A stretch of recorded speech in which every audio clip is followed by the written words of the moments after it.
આમ આદમી પાર્ટીની પત્રકાર પરિષદમાં આપ સૌનું સ્વાગત છે। આજે ભાજપ દ્વારા એક મુહિમ ચલાવવામાં આવે છે જીએસટી અને સ્વદેશી, કે ભાઈ જીએસટીમાંથી બચત લઈને ઢોલ નગારા લઈને વેપારીઓ પાસેથી બધે પાસે જાય છે કે જુઓ જુઓ અમે જીએસટી ઘટાડ્યું તમારા માટે, તાળીઓ પાડો।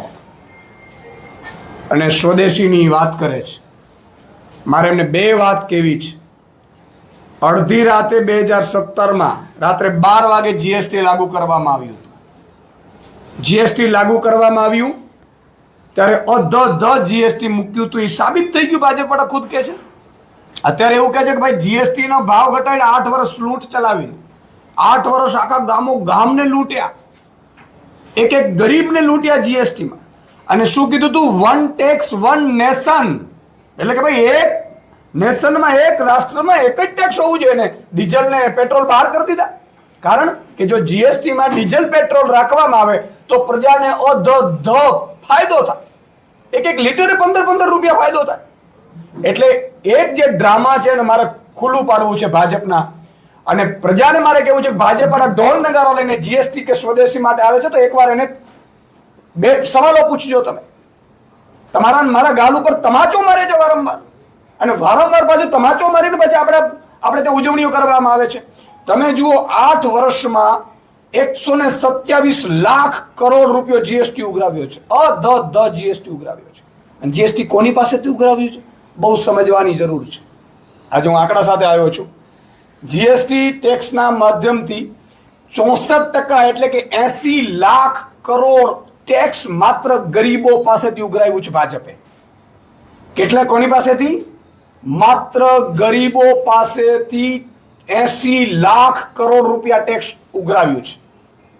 અને એનાથી મોટી વાત, અમીરો પાસેથી માત્ર 3% ટેક્સ એટલે કે 4 લાખ કરોડ રૂપિયા જ માત્ર ઉઘરાવવામાં આવ્યા છે।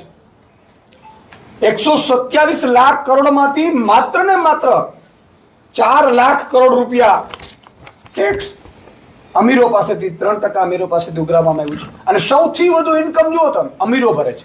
હવે એનાય પણ સ્લેબમાં તમે જ્યારે જોવા જશો, હું 5 વર્ષનો નહીં પણ છેલ્લા 24-25 સ્લેબ આપને બતાવું કે જે ગરીબોએ, જે સામાન્ય જનતાએ જે જીએસટી ચૂકવ્યો છે એ ચૂકવ્યો છે 24-25માં 22,88,000 કરોડ રૂપિયા।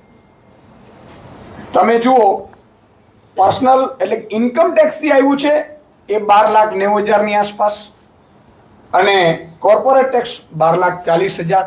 એટલે કે આ બધું મળે ત્યાં સુધી અમીરો અને ગરીબોને લૂંટવા જાય છે। આજે દુઃખ સાથે મારે કહેવું પડે છે કે ભાઈ શ્રી નરેન્દ્રભાઈ એવું કહ્યું, ભાજપના નેતાઓએ પણ, કે સ્વદેશી અપનાવો, બધું સ્વદેશી અપનાવો।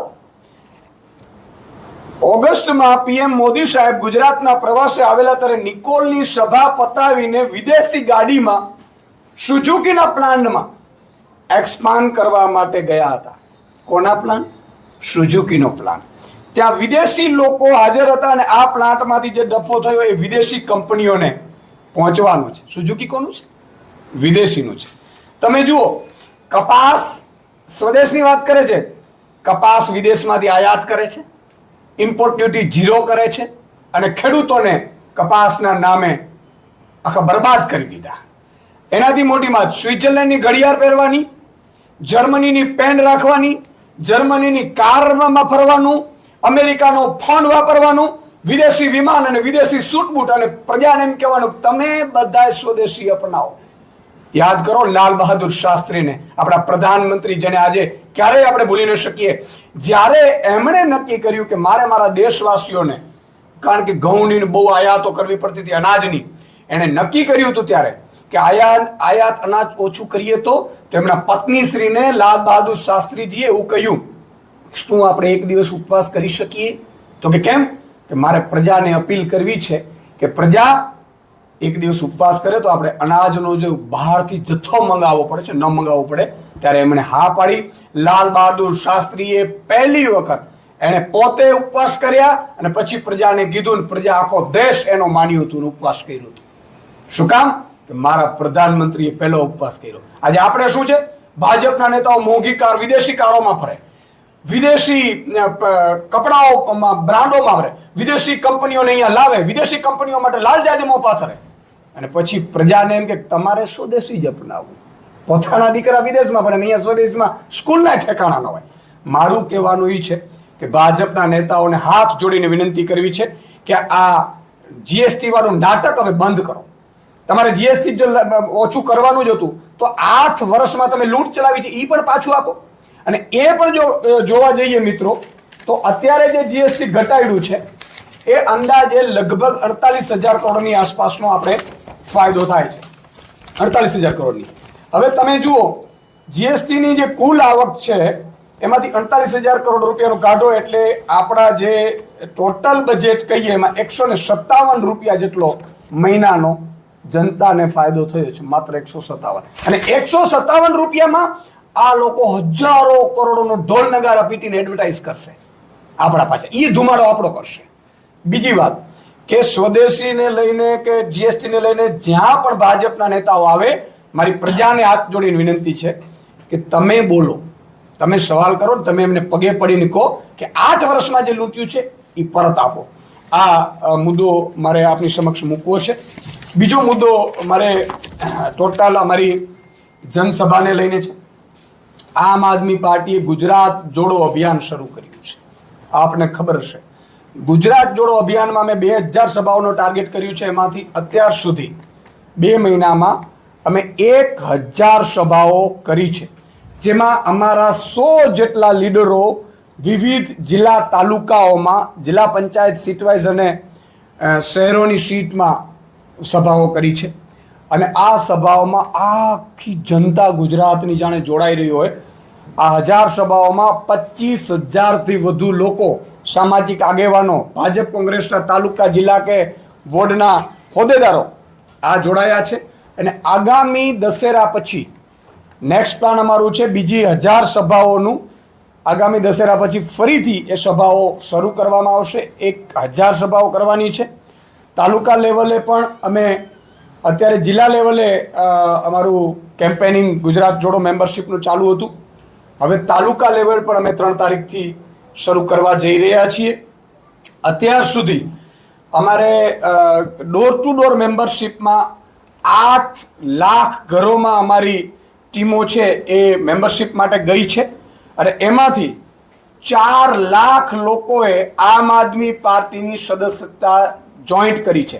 એનો અર્થ એ થયો કે 50%નો રેશિયોમાં અમે જ્યારે ઘર સુધી પહોંચીએ છીએ ત્યારે 50%ના રેશિયોમાં લોકો આમ આદમી પાર્ટીને અપનાવી રહ્યા છે.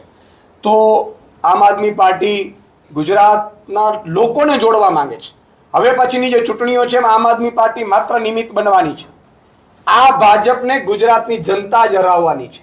એટલે ગુજરાત જોડોમાં અમે એ જ ટાર્ગેટ રાખ્યો છે. ગુજરાતની જનતા જે લોકો માટે સારું કરવા માંગે છે, ભાજપની સિસ્ટમથી ત્રસ્ત છે, એ લોકો આમ આદમી પાર્ટીમાં જોઈન્ટ કરે, આમ આદમી પાર્ટીમાં આવે અને આમ આદમી પાર્ટીમાં પોતે ચૂંટણીઓ લડે, નેતૃત્વ કરે ને એમના જ સમાજ, જ્ઞાતિ કે એમના વિસ્તારનું ભલું કરે.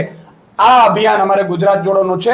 અને અમે 12,000 આવા લોકો જે આગામી સ્થાનિક સ્વરાજ્યની ચૂંટણીઓમાં ઊભા રાખવાના છીએ. અને આ 12,000 લોકો જે 100-200 લોકોને પણ જોઈન્ટ કરશે તો તમે કલ્પના કરો કે આગામી સમયમાં 50 લાખ અમારા એક્ટિવ મેમ્બર જે જોડવાનો ટાર્ગેટ છે એમાં ગુજરાત જોડોમાં એમાં અમે સફળતા અંશે કરીશું.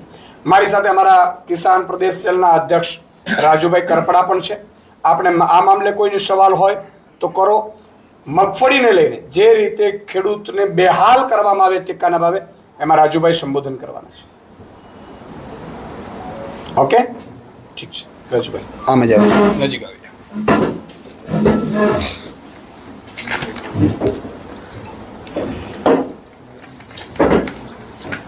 બે પ્રશ્નો થશે.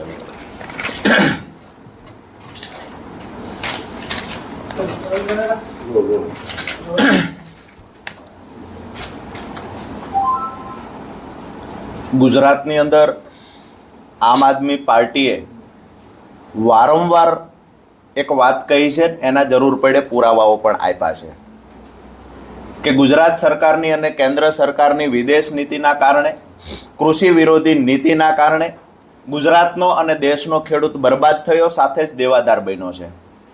એનું ઉત્તમ ઉદાહરણ આપી શકાય તો આ વર્ષે ખરીફ સિઝનની અંદર જ્યારે કપાસની ખેડૂતોએ બજારમાં કપાસ લઈને આવવાની તૈયારી હતી, એ જ સમયે ખેડૂતનો કપાસ બજારમાં આવ્યા પહેલા કેન્દ્ર સરકારે એક નિર્ણય લીધો, તમામ પ્રકારના ટેક્સ નાબૂદ કર્યા અને બહારથી કપાસની આયાત પર તમામ પ્રકારની છૂટછાટ આપી દેવામાં આવી.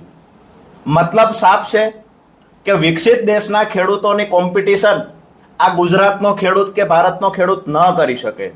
ક્યાંક ને ક્યાંક ઉત્પાદનો ખૂબ ઓછા છે, ક્યાંક ને ક્યાંક ઉત્પાદન ખર્ચ વધારે છે, જેના કારણે અહીંના ખેડૂતોનો કપાસ બજારમાં આવ્યા પહેલા જે જરૂરિયાત હતી, જે સ્પિનિંગ મિલવાળાને જરૂર હતી, જે વેપારીઓને જરૂર હતી, જે સ્ટોક કરનાર લોકોને જરૂર હતી, આ તમામ લોકોએ બહારથી કપાસની આયાત કરી લીધી, જેના કારણે આજે ગુજરાતના ખેડૂતનો કપાસ બજારમાં રજળી પડ્યો છે. આજે ગુજરાતના ખેડૂતના કપાસનો 900 થી 1000 રૂપિયા પર મણ ભાવ માંડ માંડ કરીને મળે છે. ક્યાંક ને ક્યાંક એમાં હું એવું માનું છું, આમ આદમી પાર્ટી માને છે, ખેડૂતો માને છે કે સરકારની જે બહારથી કપાસ આયાત કરવાની નીતિ જવાબદાર છે. એવી જ રીતે કપાસમાં ખરેખર ખેડૂતોને મોટા પ્રમાણમાં નુકસાન થાય છે, ત્યારે કપાસનું વાવેતર ખેડૂતોએ ઘટાડ્યું છે અને મગફળી તરફ ખેડૂતો વળ્યા. મગફળીમાં પણ સરકારે એવો કંઈક નિર્ણય લીધો જેના કારણે ખેડૂતો ફરી વખત નુકસાન કરવા ગયા. મગફળી આજે બજારમાં જ્યારે ખેડૂતોની મગફળી આવવાની શરૂઆત થવાની તૈયારી છે, ત્યારે સરકારે ટેકાના ભાવે રજીસ્ટ્રેશનની વાતો કરી. જ્યારે ટેકાના ભાવે 9 લાખ કરતા વધારે રજીસ્ટ્રેશનો થયા, ગુજરાત સરકારે કેન્દ્ર સરકાર પાસે ડિમાન્ડ કરી કે 23 લાખ ટન કરતા વધારે ખરીદી આ વખતે કરવી પડશે રજીસ્ટ્રેશનો મુજબ. કેન્દ્ર સરકારે છૂટછાટ આપી ખરીદી માટે માત્ર 12,62,000 મેટ્રિક ટનની. મતલબ સાફ છે કે 9 લાખ કરતા વધારે ખેડૂતોએ રજીસ્ટ્રેશન કરાવ્યા છે. સરકારે જે ખરીદીના જથ્થોને એક નક્કી કરવામાં આવ્યો જથ્થો, એ પ્રમાણે માંડ 70 થી 75 મણ એક ખેડૂતની ખરીદી થશે. એટલે કે ટેકાના ભાવે ગયા વર્ષે જે 200 મણ ખરીદી પર ખેડૂત કરવામાં આવી હતી, આ વખતે ખરીદી ઘટાડી માત્ર 70-75 મણ ખરીદી થવાની પૂરી શંકા છે. સરકારને વિનંતી કરીએ છીએ કે ખરેખર જે ગયા વર્ષે મિનિમમ ખેડૂત દીઠ 200 મણની ખરીદી થતી, એ જ મુજબ આ વખતે ખરીદી કરવામાં આવે. નંબર 2 કે સરકાર તો ખરીદી પૂરતા પ્રમાણમાં કરતી નથી, જેટલું ઉત્પાદન થાય એનું માંડ 25% ખરીદી કરે છે. જ્યારે દુનિયાના દેશોમાં મગફળીની અત્યારે ખૂબ ડિમાન્ડ છે. ઇન્ડોનેશિયા જેવા દેશોમાં એટલી હદે ડિમાન્ડ છે કે મગફળી ફોતરા સાથે લઈ જાય, પરંતુ સરકારે મગફળીની નિકાસ પર એવા નિયમો કડક બનાવ્યા કે અહીંયાથી કોઈ વેપારી મગફળીની નિકાસ કરી શકતો નથી. મતલબ સાફ છે કે જે કપાસની આયાત પર પ્રતિબંધ લગાવવાનો હતો, એની જગ્યાએ સરકારે તમામ પ્રકારની છૂટછાટ આપીને કપાસની આયાત ચાલુ કરી. જ્યારે મગફળીની નિકાસ પર છૂટછાટ આપવાની હતી, દુનિયાના દેશોમાં મગફળીની ડિમાન્ડ છે, ત્યારે સરકારે ટેકાના ભાવે ખરીદીમાં તો નવટંકી કરી, પૂરતા પ્રમાણમાં ખરીદી નહીં કરે, પરંતુ દુનિયાના દેશોમાં ગુજરાતનો ખેડૂત મગફળી ન વેચી શકે એના માટેનું પણ એક ષડયંત્ર થયું અને ક્યાંક ને ક્યાંક નિયમો કડક બનાવી અને અહીંના ખેડૂતોની મગફળી કપાસની માફક રજળાવવાનું કામ પણ આ સરકારે કર્યું છે. ત્યારે અમારી સરકારને નમ્ર વિનંતી છે કે તમારી વિદેશ નીતિમાં ખોટ છે, જેના કારણે ક્યાંક ને ક્યાંક દેશનો ખેડૂત બરબાદ થઈ રહ્યો છે. ફરી વખત વિચારણા કરવામાં આવે અને દુનિયાનું માર્કેટ મગફળી માટે ખુલ્લું મૂકવામાં આવે. મગફળીની જે નિકાસ થાય છે એના પર તમામ પ્રકારની છૂટછાટો આપવામાં આવે અને દુનિયાના દેશો જ્યારે ગુજરાતની મગફળી ખરીદવા માટે ઉત્સુક છે, ત્યારે એ દુનિયાના દેશના વેપારીઓને છૂટછાટ આપી અને અહીંની મગફળી ખરીદી જાય. આ એક પ્રયત્ન સરકાર તરફથી પણ કરવામાં આવે. નંબર 2 કે જે ખરેખર અત્યારે આવતા વર્ષથી જે નવા નિયમો સરકાર લાગુ કરી રહી છે, જેમાં એફપીઓને સરકાર આજ દિવસ સુધી પ્રમોટ કરતી. એફપીઓ એક એવી સંસ્થાઓ છે કે જેને સહકારી ક્ષેત્રે સરકારે ખૂબ જ સબસિડી આપવાની વાતો કરી. મંડળીઓ પર આજ દિવસ સુધી આક્ષેપો લાગ્યા છે ભ્રષ્ટાચારના, એફપીઓ પર કોઈ પ્રકારના આક્ષેપ લાગ્યા નથી. ત્યારે મંડળીઓને પ્રમોટ કરી એફપીઓ બંધ કરવાની જે સરકાર દ્વારા વાતો થઈ રહી છે, તો અમે માનીએ છીએ કે સરકારે એમાં પણ ફેરવિચારણા કરવી જોઈએ. એફપીઓને ખરેખર પ્રમોટ કરવા જોઈએ. એફપીઓ પાસેથી ખરીદીના સેન્ટરો જૂટવી લઈ અને ક્યાંક ને ક્યાંક મંડળીઓને આપવાનું કામ જે થઈ રહ્યું છે, એમાં પણ ક્યાંક ને ક્યાંક અમુક ભાજપના નેતાઓના મળતિયાઓની મંડળીઓ છે જેને સાચવવાના સરકાર દ્વારા પ્રયત્ન થઈ રહ્યા છે. તો મીડિયાના માધ્યમથી સરકાર સુધી એ વાત પહોંચાડીશું કે કપાસ અને મગફળીમાં જે ખેડૂતો બરબાદ થયા છે એમાં ફેરવિચારણા કરવામાં આવે, પર ખેડૂતે 200 મણની ખરીદી કરવામાં આવે અને 12,62,000 મેટ્રિક ટનની જે છૂટછાટ આપી છે એની જગ્યાએ 25 લાખ મેટ્રિક ટનની કેન્દ્ર સરકાર છૂટછાટ આપે. રાજુભાઈ, થોડાક સમય પહેલા એક ખેડૂત સંમેલનનું આયોજન આમ આદમી પાર્ટી તરફથી કરવામાં આવ્યું હતું, પણ વરસાદના કારણે સંમેલન થઈ શક્યું નહોતું. તો હવે કપાસનો તો એ મુદ્દો હતો ને હવે મગફળીનો મુદ્દો આવ્યો છે. તો આગામી સમયમાં કઈ રીતની રણનીતિ છે સરકાર સામે? અમારું પ્રદેશ નેતૃત્વ અને રાષ્ટ્રીય નેતૃત્વ નક્કી કરશે, પણ મુદ્દાની વાત એ છે કે કપાસની જ્યારે સરકારે નિર્ણય લીધો, કપાસ બજારમાં નહોતો આવ્યો, ત્યારે આમ આદમી પાર્ટીએ કહ્યું હતું કે આ વખતે સરકારના કૃષિ વિરોધી નીતિના કારણે, નિયમોના કારણે, ક્યાંક ને ક્યાંક સરકારે જે નિર્ણય લીધો છે એના કારણે ગુજરાતના ખેડૂતને કપાસનો ભાવ પૂરતો નહીં મળે. આની આગોતરી તૈયારી કરી હતી, પણ વરસાદના કારણે એ વખતે સભા થઈ શકી નથી. પરંતુ મગફળીના મુદ્દે પણ આમ આદમી પાર્ટી રોડથી લઈ અને જરૂર પડશે તો ગાંધીનગર સુધીનો જે કાંઈ આંદોલનો કરવાના થશે આમ આદમી પાર્ટી મજબૂતાઈથી કરશે. સીધી વાત એ છે કે 9 લાખ કરતાં વધારે ખેડૂતોનું રજીસ્ટ્રેશન થયું છે. એ ખેડૂતો સાથે અન્યાય ન થાય, એક વિપક્ષમાં હોવાના નાતે અમારી નૈતિક જવાબદારી બને છે, જવાબદારી નિભાવશું.